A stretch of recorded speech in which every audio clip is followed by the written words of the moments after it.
A paz do Senhor Jesus, seja bem-vindo, seja bem-vinda. Eu sou o pastor Gerry Adriano, aqui de Cariacica do Espírito Santo, no Ministério Flor do Campo, Assembleia de Deus. Estou hoje também, mais uma vez, com a participação da professora Wanderleia, minha esposa. Paz do Senhor, irmão Wanderleia. Paz do Senhor, irmão Gerry.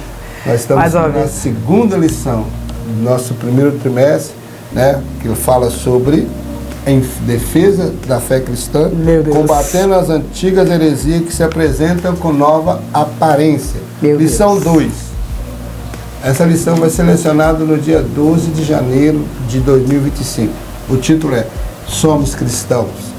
O texto áureo vai dizer: pelo que julgo não se deve perturbar aqueles que dentre os gentios se convertem a Deus. Atos capítulo 15, verso 19. A verdade prática diz: o cristianismo é uma religião de relacionamento pessoal com o Cristo ressuscitado e não um conjunto de regras e ritos. Nesse momento, vamos orar. Quero pedir à irmã Wanderleia que faça essa oração por nós. Amantíssimo Deus, mais uma vez estamos aqui diante da Tua face, Senhor, te agradeço, para comentar essa rica lição, Senhor. Obrigado por tudo. Jesus querido, nós pedimos ao Senhor nesse dia que abre as mentes de cada um que vai tirar tempo para estudar juntamente conosco essa série de lições. Senhor Jesus, estamos apenas na segunda lição, Senhor.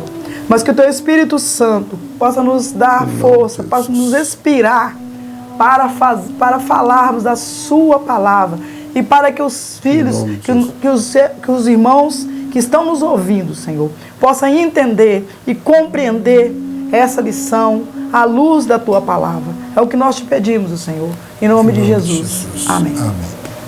Leitura bíblica em classe, ela se encontra em Gálatas, capítulo 2, do verso 1 ao 9 e o verso 14.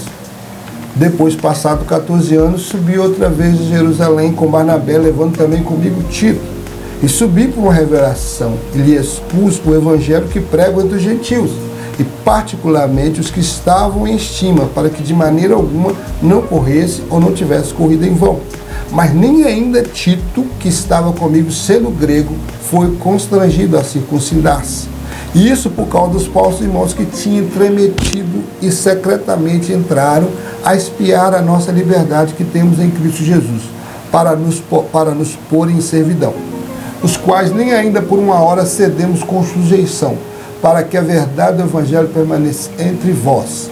E quando aqueles que parecessem alguma coisa, quais têm sido no outro tempo, não se me dá, Deus não aceita a aparência do homem. Esses digo que parecia ser alguma coisa, nada me comunicaram. Antes, pelo contrário, quando viram que o Evangelho da incircuncisão estava confiado, como a Pedro o da circuncisão.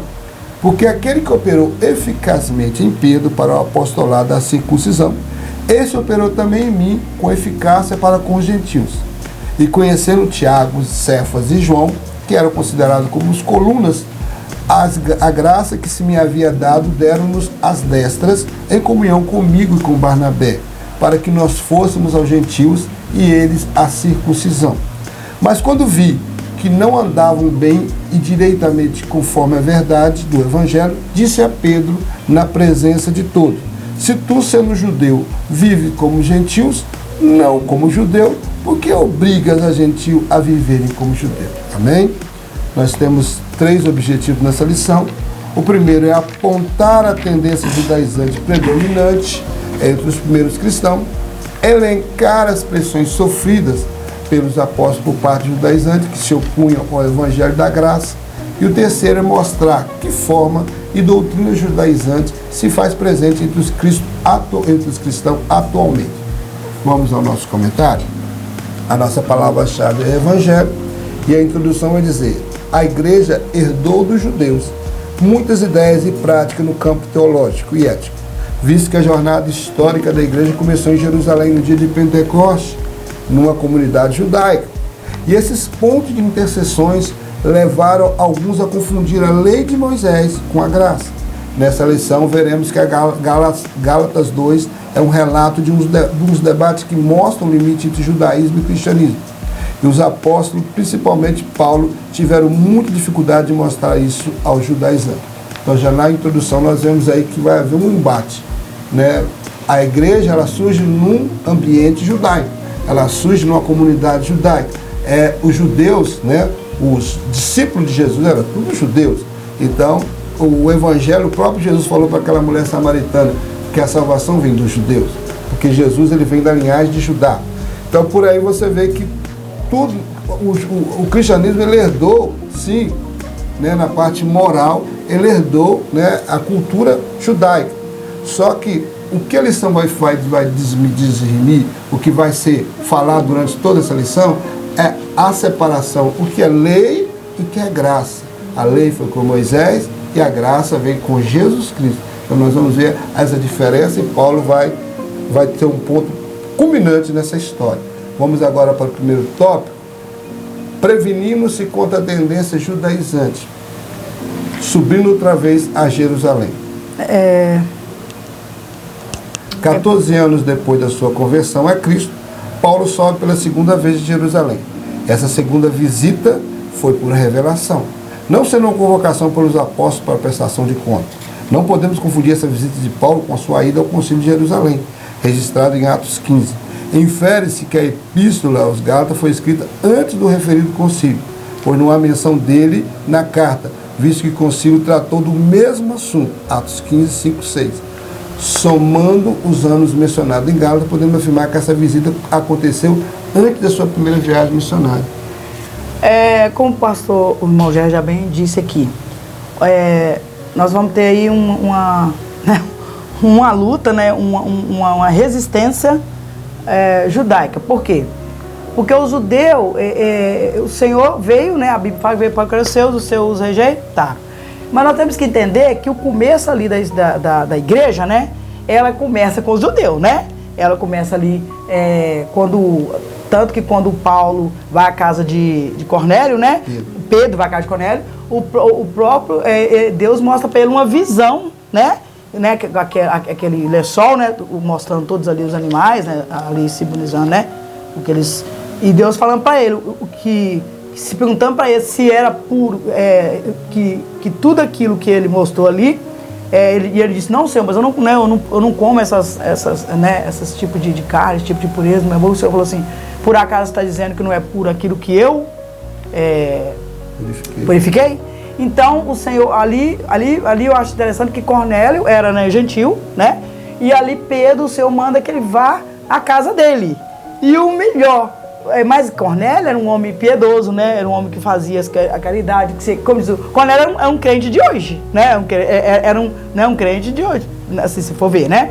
E ali, melhor ainda, um anjo havia tido na casa de Cornélio, que falou que, né, anunciou. Então, logo Pedro, que observava toda a lei mosaica, né? Foi mandado ali para o próprio Deus a casa de Cornélio. Então, o evangelho ali, ele começa a ser, né, propagado, mas quem começa o evangelho é justamente o judeu, aquele judeu que aceitaram, né, a morte de Jesus Cristo, né, que aceitou o evangelho de Cristo. E o primeiro tópico vai nos dizer assim, ó, como o irmão Gerard já bem leu, previndo-se contra a tendência dos judaizantes, subindo outra vez a Jerusalém. Por que outra vez, irmãos? Que quando Paulo, ele aceita Jesus, eu vou fazer um breve resumo, né? Ele aceita Jesus ali, né? A caminho de Damasco, né? O próprio Jesus né? Ele vê aquele raio de luz, né? Aparece para ele, e ali pergunta a ele por que perseguia, né? E ali ele aceita o Senhor Jesus, e ali ele fica ali, ele aceita Jesus em Tarso, né? Fica ali em Tarso um certo tempo, não é isso? Ele fica, nós estamos falando de onde que foi Damasco. Damasco, E ele fica ali um tempo, depois ele vem para Jerusalém, né? Fica ali mais, eu estou resumindo, irmãos, fica ali mais um tempo, e ali, mas esse tempo foi muito curto, por quê? Ele chega ali, ele começa, o Paulo até mesmo começa a pregar para os judeus, mas os judeus a qual aceitou a morte, né, de Jesus. Mas só que ele chega ali, ele encontra, ninguém dava, né, ouvia, porque todo mundo, né, os cristãos tinham medo, porque eles tinham encerrado muitos cristãos na prisão, né. Os gregos não gostavam dele. E ali, Paulo, ele fica ali muito pouco tempo, aí eles tentam matá-lo, né? E Paulo vai embora, né? Ele vai embora dali e fica ali mais ou menos 3 anos, né, irmão Gerry? Fora dali, sem voltar em Jerusalém, não é isso? Porque em Jerusalém, quem realmente apresentou ele para o colégio apostólico, os primeiros cristãos, isso, foi Barnabé, que foi uma peça fundamental. Foi um amigo, Paulo né? Fosse apresentado ali. E depois é que você até separou aí Atos 23. Atos 23, vamos ler aqui. 23, 11, a gente tem mais uma colocação. Que Jesus é o... Aqui em Atos 23, vai nos dizer assim, ó. Verso 11. Atos 23, versículo 11, assim. E na noite seguinte, apresentando-se ao Senhor, disse a Paulo, tenha ânimo, porque como de mim testificaste em Jerusalém, assim importa que testifique também em Roma. Então, o Senhor Jesus já estava falando. Olha só, quando Paulo, ele é, como que eu vou dizer, ele é, todos né, não queria, né, como é que é, o rejeita, né? O Senhor, novamente, como, eu acho interessante, irmão Gé, como essa comunhão que Paulo tem com o Senhor Jesus, né? Quando ele aceita o Senhor Jesus, o próprio Cristo fala com ele. Agora, quando ele está, né, sendo mandado embora por todos, o Senhor Jesus fala para ele, não se incomode, porque eu quero que você, nas minhas palavras, pregue, você vai pregar para os gentios. Eu vou fazer um grande trabalho, né? E, vamos para resumir, ele mais ou menos passa 3 anos ali em Jerusalém. Depois vai para Tarso. Depois de 3 anos, depois que passa esses 3 anos, Paulo, pelo que nós sabemos, ele faz a obra do Senhor, fica ali na região da Cilícia, fazendo esse trabalho, e agora ele vem, vai ser chamado agora pelo Barnabé, né? Que os chama para vir trazer, né, esses donativos para o donativo para a Jerusalém, para os irmãos pobres, né, que estavam passando cidade, porque havia uma grande fome, né? E essa fome, ela pelo que a gente entende, ela não é só ali, né, na região de Jerusalém, mas também parece que essa fome é no mundo todo. E essa fome foi anunciada pelo profeta chamado, acho que é Ágabo, né? E ali Paulo... Posso ler um texto aqui, irmã? Sim. Atos 11, 27 é que narra essa história de Ágabo, quando ele profetiza, né, irmãos? Ele profetiza essa grande fome. Naqueles dias desceram o profeta de Jerusalém para Antioquia, e levantando-se um deles, por nome Ágabo, dava a entender pelo Espírito que haveria uma grande fome em todo o mundo. Isso aconteceu no tempo de Cláudio César. E os discípulos determinaram mandar cada um conforme o que pudesse socorro aos irmãos que habitavam na Judéia. O que eles com efeito fizeram enviando aos anciãos por mão de Barnabé e de Saulo. Então, aqui nesse texto já narra essa história que possivelmente seja a razão de o apóstolo Paulo estar voltando 14 anos depois a Jerusalém. Trazendo donativo para socorrer os cristãos da Judéia. Quer dizer, esses 14 anos, Paulo... não ali em Jerusalém, mas ele continuava fazendo a obra do Senhor e, pelo que a gente tem, ele já era conhecido, né? E ali ele vem, né?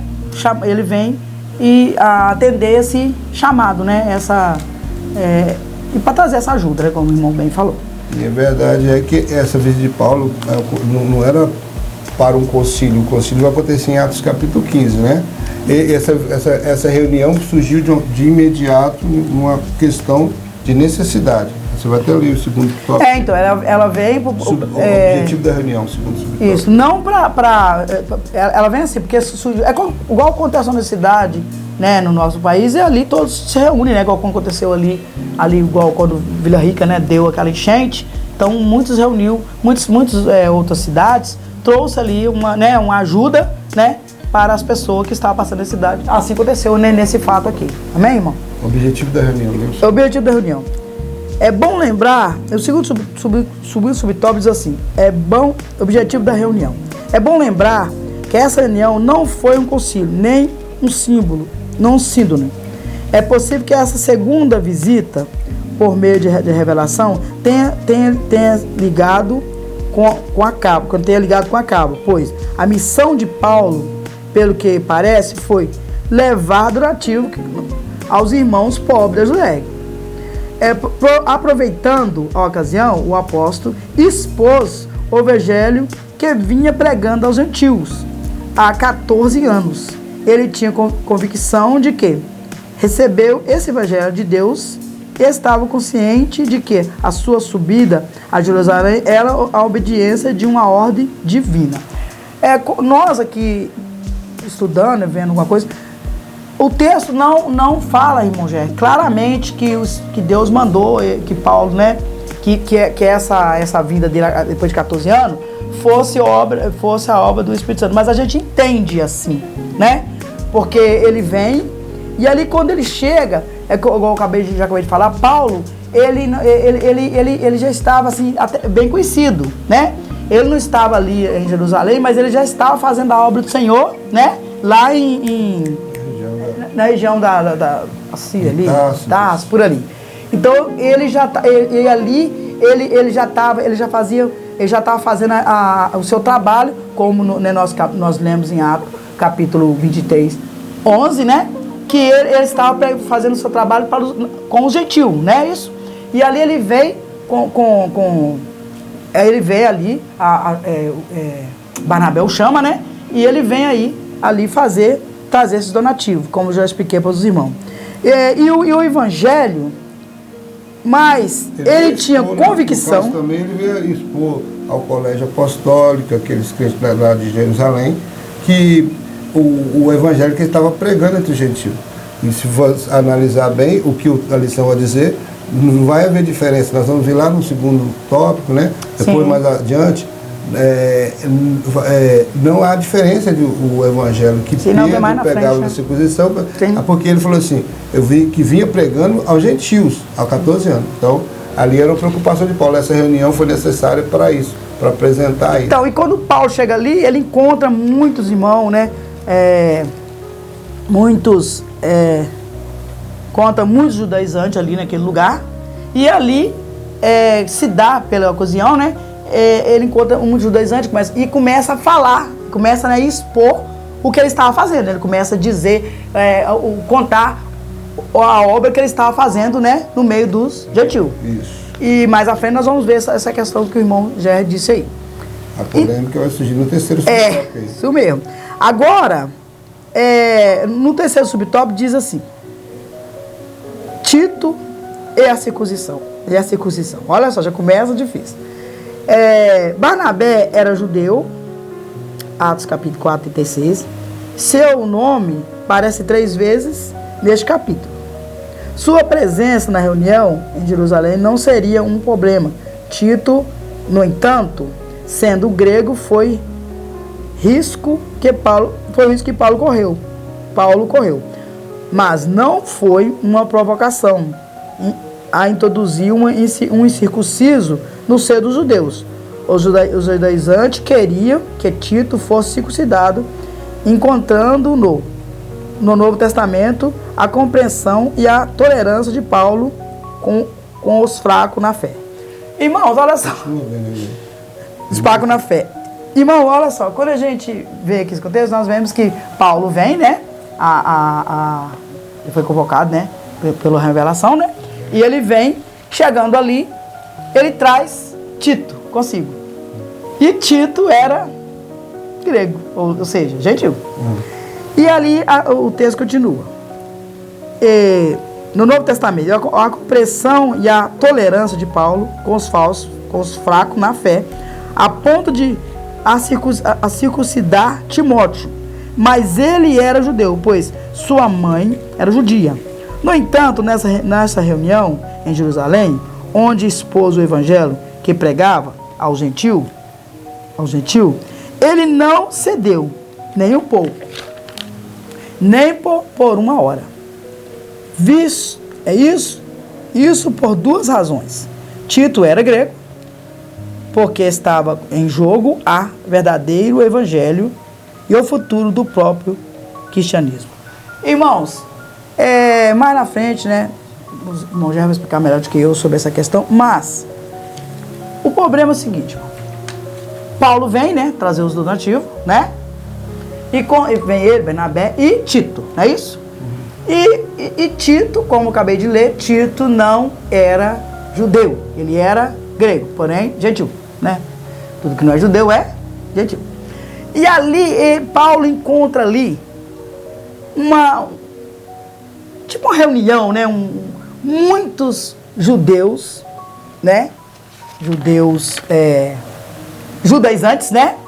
Que estava ali, é como se eu estava acuando ali a Pedro, não é isso? João, Tiago, não Tiago, o apóstolo, que já tinha sido morto, mas o Tiago, irmão de Jesus Cristo, irmão do Senhor. E ali eles estavam com ele em que sentido? Eles estavam temando com eles, dizendo para eles que agora os cristãos, para se tornar cristãos, eles tinham que fazer todo o ritual judaico. Inclusive, irmão Gé, a circuncisão, que é coisa dos judeus. Então, ele estava atrelando, olha só, a salvação agora por Cristo Jesus a quem? Aos ritos judaicos. Né? Todos os ritos, a circuncisão, guardar o sábado também, tinha todos os ritos ali que os judeus faziam, eles queriam que os gentios fossem. Ou seja, para os gentios estar salvo, eles teriam que se tornar, não sei se eu estou errado, judeu para depois se tornar. Na verdade, eles tinham que seguir toda a lei. A visão dos judeus antes era que sem fazer as práticas judaicas não estaria salvo. Não estaria salvo. Eles tinham que fazer, olha só, eles eram gentil, então, portanto, eles não tinham costume dessas práticas judaicas. Exatamente. Agora, quando ele se tornava, olha só, olha que trocadilho. Quando ele se tornava, eles aceitavam a Cristo, né? Se tornavam cristão, os pagãos se tornavam cristão, eles queriam que eles fizessem todo o rito que os judeus faziam. Ou seja, é como se eles tivessem que fazer o inverso, irmão Gé. Eles se tornassem judeu para depois se tornar cristão. Olha o trocadilho aí. Mas aí Paulo, ele foi categórico, ele disse não, ele não aceitou. E aí Paulo aproveitou. Aí uma reunião ali, que seria simplesmente, irmão Gé, para uma coisa assim, como que eu vou dizer? Para a caridade, né, que afinal de contas Paulo estava ali, para fazer o quê? Para entregar donativos aos irmãos cristãos, pobres, né? Sem recurso, não vou dizer pobres, sem recurso ali de Jerusalém, não é isso? Mas agora isso aí já se torna, já vira uma reunião ministerial, irmão Gé. Porque aquilo já vai se tratar de um assunto, mas esse assunto já estava ocorrendo, não é isso? Esse assunto já estava ocorrendo, já estava há muito tempo acontecendo isso. Mas ali Paulo, ele se encontra ali num momento oportuno, né? Para falar, para bater. E Paulo ali, ele categoricamente, ele insiste e diz não. O texto diz que ele não concorda de jeito nenhum. E ali ele debate. E ali, aqui o comentarista diz que certa vez, por causa dessa pressão dos judaizantes, até mesmo Paulo, irmão Gé, chegou como que eu vou dizer? A ceder. Mas Paulo, quando ele cede, irmão Gé, na minha opinião, já vou passar a palavra para o pastor Gé, ele cede na ocasião de Timóteo. Mas Timóteo, irmãos, vocês têm que entender que Timóteo, ele era judeu. Não por parte de pai e mãe, mas era por parte da mãe, né? Parece que seu pai era romano, se eu não me engano. Então, mas ele tinha ali... Ele era grego. Ele tinha ali, mas ele por parte de mãe, ele era judeu. Então Paulo achou melhor, e também Tiago achou melhor, Timóteo achou melhor circuncidar, para evitar ali, até aí que nós... para cumprir aquela palavra que Paulo falou assim, que se você comer carne, isso vai escandalizar o seu irmão, que você não coma, não é isso? Coma legumes, né, para que não escandalize o seu irmão. Então ele faz assim. Mas só que agora, no caso do Tito, se Paulo, irmão pastor Gênesis, deixasse, ele concordasse aqui com os judaizantes, sabe o que ia acontecer? O evangelho não teria força. Sabe por quê? Porque toda vez eles iriam vencer, não iriam? Ele fala assim, não. Se Paulo foi constituído o apóstolo do gentil, agora ele concorda com isso, ele estaria cedendo, o evangelho não teria essa liberdade que tem hoje, irmão Jair. Porque eu entendo, irmão Jair, a colocação, eu entendo um pouco a colocação, né, do judaizante. Porque eles queriam dizer assim, gente, nós, a vida toda, fizemos todo esse rito, né? Ali nós guardava a guarda do sábado, vários tipos de rito, vários tipos de coisas que o irmão Gênesis vai citar aqui. Usar aquele, nos cultos já aquele sofá, colocar um gorrinho que coloca na cabeça. Ali eles não podiam comer carne de porco, né? Eles faziam a guarda no sábado, eles não podiam trabalhar, fazer nenhum tipo de serviço no sábado. Então tinha muitos ritos que eles tinham que observar na lei mosaica, não é isso? E agora, chega agora a graça. Porque, irmão, nós somos salvos pela graça, irmão Jair, e não pela obra. Então, lá em Efésios vai falar. Então, agora os judaizantes pensam assim, não, tá muito fácil. Não é isso que eles pensam? Tá muito fácil. Quer dizer que nós temos que fazer todas essas coisas, e agora os gentios simplesmente dizem assim, eu aceito Jesus, mas, irmãos, nós temos que entender que o evangelho, irmãos, não é fácil. Servir a Jesus exige renúncia, irmão Jair. E nos renúncia de muitas coisas do mundo. Quando nós entregamos nossa vida para Cristo, nós esquecemos a prática do mundo, que na maioria das vezes são práticas que não agradam o Senhor. Vamos então ao nosso segundo subtópico. O segundo tópico, dizendo, fala sobre a tendência judaizante no início da igreja. Esse tópico, irmãos, ele vai esmiuçar um pouco mais sobre essa tendência judaizante no início da igreja. O título da lição fala somos cristãos, então está falando de uma identidade que o cristão tem. Os cristãos, ele tem a sua identidade, diferente do que foi a lei, a graça, ela traz a sua diferença. Então vamos ver aqui, o que foi o espanto do apóstolo? Tão logo Paulo retornou de sua viagem, ficou sabendo que os irmãos da Galácia estavam vivendo outro evangelho. E isso deixou o apóstolo estarrecido e atônito pela rapidez do desvio deles. O verbo grego metatistes, deixar, abandonar, desertar, mudar de pensamento, virar casaco, era usado na antiguidade quando alguém desertava do exército ou rebelava contra ele. Isso significa também mudança de partido político, filosofia e religião. Em outras palavras, aqueles irmãos gálatas estavam abandonando a fé.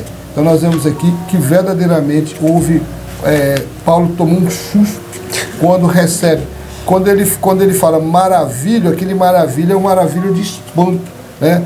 Verso 6 de Gálatas 1, vai falar, maravilha-me de que tão depressa passasseis daquele que vos chamou a graça de Cristo para o outro evangelho. E eu quero deixar um destaque que é a questão do outro evangelho aí no grego. O outro evangelho que Paulo está dizendo não é halos, porque no grego halos é um outro semelhante. Voltando à passagem que Jesus avisa aos seus discípulos que ele ia para o Pai, mas enviaria outro Consolador, aí o verbo grego, a palavra grega que foi usada foi halos, porque o outro Consolador que Jesus prometeu para os seus discípulos era semelhante a ele. Então aí significava halos. Agora, esse evangelho que Paulo está dizendo aqui em Gálatas 1,6, outro evangelho é héteros. Está falando um evangelho totalmente diferente do evangelho que nós pregamos, que a igreja prega. Então Paulo vai ser categórico e vai verdadeiramente levantar contra aqueles irmãos e vai trazer uma palavra até dura para eles, vai chegar a amaldiçoar eles, dizendo, se nós, apóstolos, for até vós pregando outro evangelho, e até um anjo descendo do céu venha pregar um outro evangelho, seja anátema, quer dizer, seja maldito, não se considere. Então, Paulo já assustou com o espanto espantou com a atitude dos Gálatas, e agora ele vai falar realmente o que realmente merece quem faz isso, pregar um outro evangelho que não seja o evangelho de Cristo. Então nós vemos aí que a região da Galácia, onde Paulo, né, visitou aquela região e evangelizou, agora os judaizantes chegaram após Paulo. E como diz o comentarista, desprega o que Paulo prega. Meu Deus. Paulo chega pregando a doutrina da graça e eles vêm incutindo, trazendo um remendo de um pano novo, um remendo de pano novo no remendo de pano velho. Isso não funciona.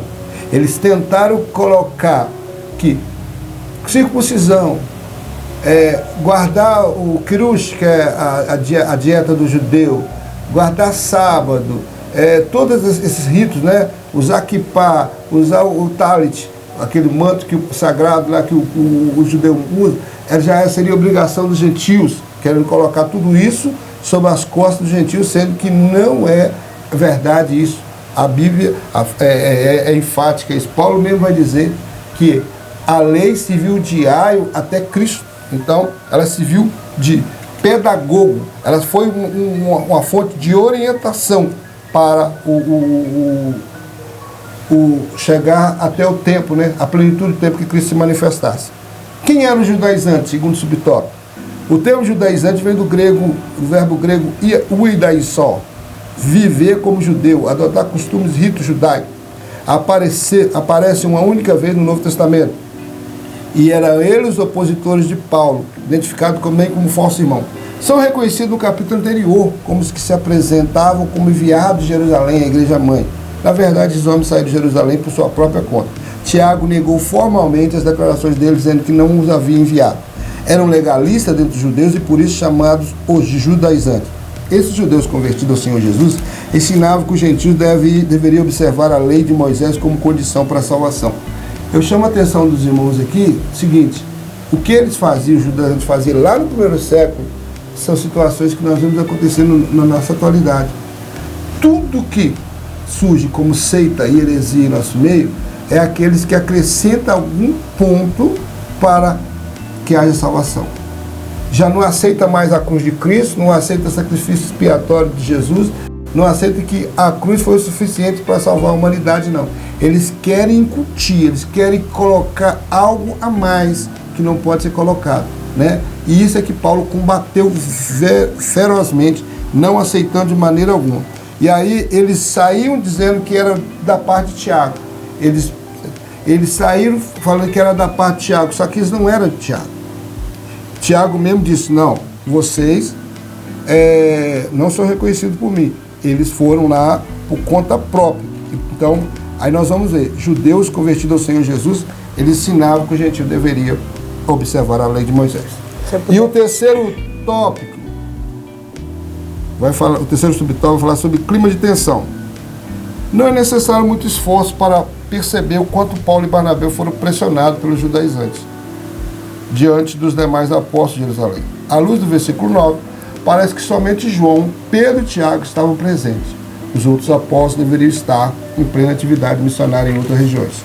Os judaizantes, chamados de falsos irmãos, conseguiram furar o bloqueio e entraram sem serem convidados à reunião. Eram inimigos da liberdade cristã do Evangelho, de Paulo e do próprio cristianismo. Pior de tudo é que essas pessoas estavam infiltradas na igreja e conseguiam até entrar em reuniões apostólicas. Então, quando o apóstolo Paulo, juntamente com Barnabé, juntamente com Tito, sai de Antioquia da Síria e vai em direção a Jerusalém, e ele mesmo afirma que 14 anos que ele não ia lá em Jerusalém, como a minha esposa estava explicando aqui, eles chegam ali e encontram com João, com Pedro e com Tiago, do Colégio dos Apóstolos, e o irmão do Senhor, que era pastor em Jerusalém. E agora eles estavam ali, ele foi falar sobre o Evangelho, né? Como foi falar no primeiro tópico, que ele estava pregando entre os gentios. Pode dizer para eles, eu não estou pregando o Evangelho, não. É o mesmo que vocês pregam aqui, eu prego para os gentios. Aí só que ele viu uma situação. Vários judaizantes estavam em volta pressionando os apóstolos para essa história de que Moisés, a lei de Moisés, deveria ser condição de salvação. E aí eles vê Tito com Paulo, um grego. e eles querem então pressionar a Paulo a fazer com que ele se circuncide a Tito. Ele não aceita. E aí você vai ver que eles conseguiram furar um bloqueio. Eles conseguiram infiltrar e estavam, como diz o comentarista, eles eram inimigos da liberdade cristã do Evangelho. Eles estavam ali já incutidos de tal maneira que eles chegaram a entrar numa reunião apostólica. E isso chama atenção, né? Vamos aplicar para os nossos dias. Também eu sempre falo isso na igreja, que eu ensino, que nós temos que tomar muito cuidado na igreja, porque existem muitos infiltrados de Satanás. Aquilo que Paulo escreve são inimigos da cruz de Cristo, estão lá no meio, está dentro da igreja. E o próprio Cristo falou sobre o joio, né? Foi lá o Senhor da terra e plantou a boa semente. De noite o inimigo foi lá e jogou a semente do joio. E quando eles foram ver na hora do crescimento das plantas, viu que tinha joio no meio do trigo. Então os lavradores foram, o Senhor falou, vamos cortar? Ele falou, não, deixa crescer junto. Deixa crescer o joio e crescer junto com o trigo. Então é isso que nós temos que estar atentos. Porque da mesma forma que aconteceu nos dias de Paulo, no dia do início da igreja aqui, com esses judaizantes, infiltrando até nas principais reuniões apostólicas, ministeriais, agora também está acontecendo nos nossos dias. Isso, né? Então os judaizantes eram inimigos da liberdade cristã, é o resumo do segundo tópico, e do evangelho de Paulo e do próprio cristianismo. Eles achavam que muito cristão, mas na verdade eles estavam sendo inimigos do próprio cristianismo. Isso, o irmão já me permite fazer um comentário. Nós vemos que o joio, ele cresce, segundo as pessoas que têm costume de plantar, que ele cresce, ele vai enrolando, né, no trigo. E ali, se tirar de qualquer maneira, né, o joio, o trigo morre. Então, por isso que Paulo foi categórico se Paulo deixasse ali, seria isso que aconteceria, irmão Jé. Aqueles infiltrados ali, que estavam naquela reunião, né, estava ali para fazer de tudo, né, para persuadir, né, os irmãos a tirar a liberdade do evangelho e como os irmãos bem disse, e a fazer, impor, né, todo o costume ali judaico, né? Então por isso que Paulo, ele insiste, ele luta para que esse joio não cresça, né? Aliás, ele não cresça junto com o trigo, né? Por isso ali, categoricamente, ele insiste e ali essa reunião vai pegar fogo. No final, Paulo ele deixa bem claro, né, a posição dele quanto à liberdade cristã, e aquilo foi um divisor de águas naquela reunião. Sim. Para que verdadeiramente o evangelho tivesse a total liberdade de não ser uma seita judaica e nem um ramo do judaísmo. Sim. O judaísmo teve seu tempo e a sua época até Cristo. Chegando Cristo, agora a lei, acaba a dispensação da lei e entra então a dispensação da graça. E a graça é diferente dos ritos judaicos. O que permanece da lei para a igreja é a moral, né? Não matarás, não adulterarás, não roubarás. Isso tudo que está dentro dos 10 mandamentos continua valendo também para a igreja. Mas os ritos, né, as questões, muitas vezes também, tudo era sombra e apontava para o principal, que era Jesus. Então, era sombras, na verdade, era tipologia, tudo mostrando para o verdadeiro Cordeiro de Deus que viria para morrer por nós. Então, os cordeiros pascuais que eram mortos, os cordeiros, né, da expiação que eram mortos, né, para expiar pecado, era apenas apontando para o verdadeiro Cordeiro que viria para derramar seu sangue. Tanto é que João, quando viu ele, né, que foi batizar por João Batista, João falou, eis o Cordeiro de Deus que tira o pecado do mundo. Então ele era o verdadeiro Cordeiro. Até então, todos os outros cordeiros que morreram anteriormente foi apenas um tipo, né? Tanto é que a lei, ela não veio para salvar. A lei não salva. A lei veio só para apontar o pecado. O verdadeiro Salvador é Cristo Jesus. Vamos para o terceiro tópico. O sangue ali, né, dos animais. Não espera mais. O sangue ali dos animais era somente uma sombra, né? Só apontava para o verdadeiro. Passar por cima, né? Não é isso? A tendência judaizante hoje, o mesmo evangelho, né? A irmã Nay vai ler, né? Cadê a tendência? O mesmo evangelho. O mesmo evangelho. O evangelho é um só. Não há dois evangelhos. Pedro, não só o evangelho, ou de Pedro ou de Paulo, também chamado especialmente do evangelho da circuncisão e da incircuncisão. São meras formalidades apresentadas, pois o conteúdo é o mesmo. Ambos receberam uma incumbência da parte de Deus, mas com audiência diferente. O compromisso de Paulo era com os gentios. Ele foi constituído por Deus apóstolo e doutor do gentio, para pregar aos não-judeus. E de Pedro era com os judeus, mas a mensagem é a mesma. Irmão, já eu acho interessante nisso aqui, porque Paulo, né, ele era um judeu, né, muito conceituado, né, tinha vários, né, entendia tudo sobre, né, o judaísmo, não é isso? Mas Deus o separa para pregar para os gentios. Mas o evangelho aqui já explicou muito bem, é o mesmo evangelho, o evangelho de Cristo. E quando falamos que Paulo, quando fala pegar o evangelho a povos, o evangelho ele tem 3 viés, se eu posso explicar assim, né? O evangelho é considerado o evangelho judeu, né? O evangelho pregado ao mundo e o evangelho do gentio, não é isso? Mas esse evangelho é o mesmo. Agora, irmão, nós temos que observar o seguinte, que o judeu, ele tem as suas tradições, né, esse irmão Gé? Ele tem seus costumes, né? Mas nós que somos gentil, nós recebemos a orientação direta de Paulo. Então, muitas coisas que o judeu continuará fazendo, os seus ritos, às vezes a guarda do sábado, né, a guarda do alimento, eles continuarão fazendo porque eles são judeus. Mas aquilo ali é uma tradição. Mas na frente nós vamos ver, é uma tradição. Mas não que isso como que eu vou dizer? Acrescentar no evangelho, porque o evangelho agora é o evangelho da graça. Ou seja, o evangelho agora é o evangelho que Deus trago por Jesus. Quando Jesus morre naquela cruz, é o evangelho de Cristo, né? Agora não é atribuído ao evangelho, a prática judaizante, a prática de Moisés, não. Agora, o evangelho que nós temos que estar pregando é o evangelho da graça. Qual é esse evangelho da graça? O evangelho a qual Cristo morreu naquela cruz, né? Ele padeceu por mim e por você, ele derramou seu sangue. E agora, o evangelho que nós falamos agora, nós podemos lembrar agora ali sobre o judeu, mas o evangelho que nós pegamos é o evangelho cristocêntrico. Amém.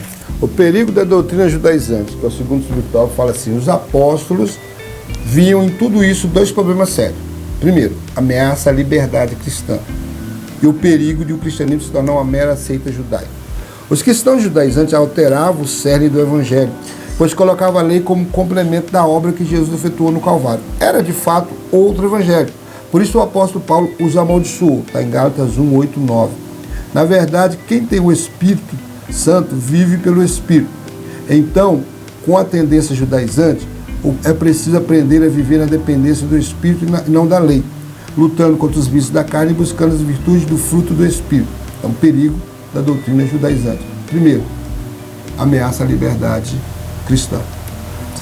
Nós, entendemos e compreendemos como foi o período do judaísmo. O período do judaísmo foi da forma que o Senhor orientou a Moisés, dentro da lei, dentro das leis cerimoniais, das leis civis, da forma que o Senhor orientou, era para ser seguido. Mas havia uma promessa desde os profetas, desde o próprio Moisés, né, mostrando que no futuro, né, a lei que fora pregada, fora cravada, fora registrada em pedra, seria registrada em nossos corações. Então, quer dizer, essa lei que antigamente era alguém que tinha que informar para que eles andassem nos ritos daquela lei, agora ela estaria em nosso coração. Por isso que realmente não pode se comparar o cristianismo com o período do judaísmo. E é isso que os judeus ortodoxos, os judeus daquela época não conseguiam entender. Eles não conseguiam entender que agora era uma nova gestão. Mudou-se tudo. O tempo de Moisés passou, né? Se viu, foi o suporte, foi a base para o cristianismo. Mas agora o cristianismo ele vem diferente do judaísmo. E aí que é onde que eles não conseguiam compreender. E aí o que aconteceria se Paulo abrisse mão e deixasse Tito ser circuncidado e outros gentios fossem circuncidados? O perigo do cristianismo se tornar uma mera seita judaica. Então, ele não é seita judaica, o judaísmo teve o seu tempo e agora é o tempo do cristianismo, agora é o tempo da igreja. Agora, o judeu convertido se torna igreja. O gentio se converte, se torna igreja. É o tempo da igreja. Quando vier o arrebatamento da noiva, aí sim, aí agora acabou o tempo da igreja. Aí o Senhor vai trabalhar com os judeus novamente, né, na grande tribulação. Mas nós vemos que Gálatas, o capítulo 1, né, no verso 8 e 9, eu tinha marcado aqui, eu desmarquei. Gálatas 1, 8 a 9, está dizendo aqui, olha o que Paulo vai dizer para os Gálatas. Mas ainda que nós mesmos, um anjo do céu, vos anuncie outro evangelho, além do que já vos tenho anunciado, seja anátema, seja maldito. Assim como vos dissemos, agora de novo também vos digo, se alguém vos anunciar outro evangelho além do que já recebeste, seja anátema, seja maldito, está debaixo de maldição. E isso não foi apenas lá para os judaizantes do primeiro século, que estavam perturbando os cristãos da Galácia, não. É para todos os outros que vierem depois, até nos nossos dias, que vem trazendo um outro evangelho que não seja o que nós pregamos, cristocêntrico, como minha esposa falou, que está dentro da palavra de Deus, da forma que Jesus ensinou, da forma que o colégio apostólico ensinou, da forma que o apóstolo Paulo ensinou, seja anátema, seja ressaçado, não aceite isso como norma e não siga aquilo que está fora da palavra de Deus. As práticas judaizantes atuais, elas são basicamente a guarda do sábado, a observância rigorosa do kashrut, é o termo hebraico para as leis dietéticas do judaísmo, a liturgia da sinagoga, o uso do shofar, né, que é a trompa que a irmã falou aqui, geralmente feita de chifre de carneiro, que é tocada durante os cultos, o uso do talit, né, que é um manto ou chale usado para oração, o uso do kippah na cabeça, o solidel também que os judeus usam na cabeça, religiosos usam sobre a cabeça, são trajes típicos judaicos para seus cultos, não para nenhum gentil. Tanto é que isso assustou os judeus, que viu que os gentios têm as suas próprias tradições. Os judeus messiânicos, principalmente em Israel, seguem a tradição judaica. Isso acontece simplesmente para preservar a identidade cultural deles. E tem amparo neotestamentário. É alguém chamado estando circuncidado? Fique circuncidado. 1 Coríntios 7, 18, a parte A. Se tem alguém, foi chamado, é aquilo que eu falei, vai ser chamado judeu e vai ser chamado gentil para o evangelho. Se o judeu aceitou Jesus, se ele já veio circuncidado, permanece circuncidado. Ninguém vai se meter na liberdade que ele tem de ser judeu e fazer as práticas que ele tem para fazer como judeu. Ou seja, ele não precisa se judaizar. Ele não precisa, né? Não, agora, os não-judeus, né? Eu estou pulando aqui. Os não-judeus. Da mesma forma, é alguém chamado estando incircuncidado, quer dizer, não se circunde. Não se circuncide. 1 Coríntios 17, 7, 18, parte B. Ou seja, ele não precisa se judaizar. É erro o não-judeu adotar práticas judaicas na liturgia e no dia a dia para imitar o judaísmo. Paulo conclui, cada um fique na vocação em que foi chamado. Agora, judeu fique na sua posição e, uma vez convertido como igreja, e também os não-judeus continuem, porque nós estamos vendo hoje, nos dias atuais, igrejas trazendo essas tradições tudo para dentro dos seus cultos, trazendo, né, fazendo a Arca da Aliança, usando os trajes judaicos, levando o shofar para os cultos. Se eles fazem isso numa festa, lembrando, né, o passado bíblico, ou querendo lembrar como é que eram as festas, né, dos tabernáculos, do Pentecostes, não tem mal alguma nisso. O problema é como os judaizantes faziam, implicar esses atos no ato de salvação. Aí isso aí que é o perigo. Aí que corre o risco de vir essa heresia para dentro da igreja. Então toma cuidado, porque muitas vezes o que era para judeu, o que é promessa para judeu é para judeu, o que é promessa para a igreja é para a igreja. Pode falar. Falando sobre as práticas, que o irmão Jé acabou de explicar muito bem, é que se a pessoa é judeu, né? Ele não tem problema em circuncidar. Porque isso é a prática lá, a cultura dele. Mas você vai falar um pouco sobre cultura, irmãos. Por exemplo, nós não somos judeus, então não temos, né, esse costume.